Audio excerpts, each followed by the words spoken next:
सर्व भागातून आलेल्या माझ्या सर्व ग्रामपंचायत सदस्य आणि सरपंचांचं मी इथे स्वागत करतो।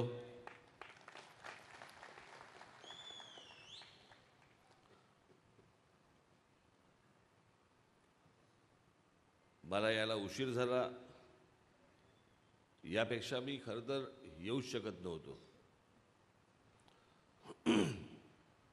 मला थोडंसं कालपासूनच थोडं संध्याकाळपासून थोडं फ्युरिश वाटत होतं आणि आता मी सकाळी जेव्हा उठल्यानंतर माझे डोळेच उघडत नव्हते। मला इतका अशक्तपणा, आत्ताही अशक्तपणाच आहे। मी बाळा नांदगावकरांशी बोलत होतो। मी म्हटलं पण तुम्ही इतक्या लांबून आलेला आहात, तुमचं दर्शन घेतल्याशिवाय मुंबईला परतणार नाही। म्हणून मी एक 5-10 मिनिटं तुमच्याशी बोलायला आलोय। बाकी सर्व मला असं वाटतं अनिल शिदोरे आहेत, राजू उंबरकर आमचे अनेक लोकांनी तुम्हाला मार्गदर्शन केलं असेल। तुम्ही ज्या भागात राहता त्या भागात तुम्हाला काय केलं पाहिजे आणि काय करायला नाही पाहिजे हे काही सांगायची आवश्यकता नाही। अनेक गोष्टी तुम्हाला स्वानुभवातून पण समजतील, अनुभवातून पण समजतील।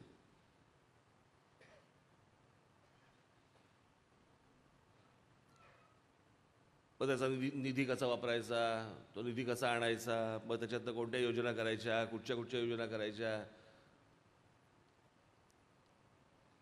या सगळ्या गोष्टी तुम्हाला ठाऊक नसतील अशातला भाग नाही आहे।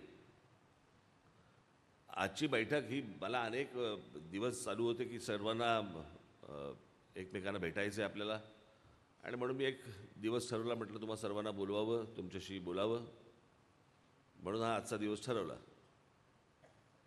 तुम्ही त्या भागात राहता, तुम्हाला माहिती आहे तिथले प्रश्न काय आहेत, ते प्रश्न कसे सोडवायचे।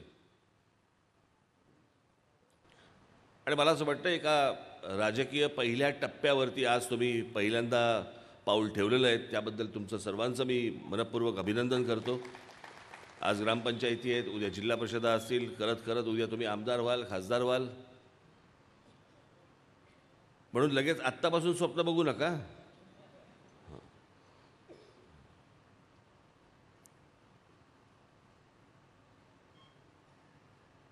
तुम्ही त्या भागामध्ये अनेक योजना आणाल, अनेक गोष्टी कराल, मला ह्याची कल्पना आहे।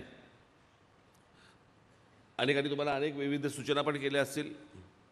मला एकच सूचना करायची तुम्हाला, एकच, दुसरी काही सूचना करायची नाही आहे। बाकी तुम्ही सर्व हुशार आहात, प्रामाणिक आहात, लोकांचे प्रश्न सोडवण्यासाठी उत्सुक आहात, इच्छुक आहात। मला तुम्हाला फक्त एवढंच सांगायचं आहे, गाव स्वच्छ ठेवा।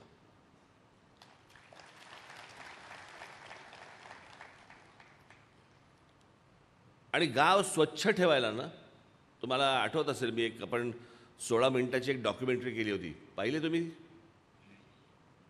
आपण महाराष्ट्राचा विकास आराखडा जेव्हा जाहीर केला त्यावेळेला एक 16 मिनिटाची डॉक्युमेंटरी केली होती। त्याच्यामध्ये मी हा मुद्दामून विषय आणला होता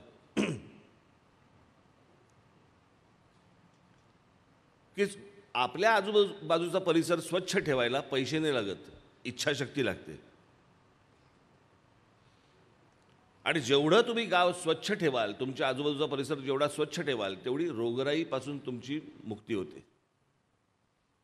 मला वाटलं पाहिजे, छान वाटलं पाहिजे मला गावामध्ये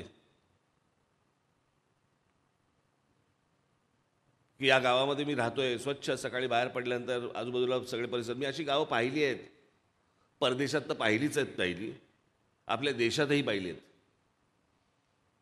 पण आपल्या देशातली अनेक, मी गेले आता किती सक्रिय राजकारणामध्ये, मला 89 सालापासून मी आलो,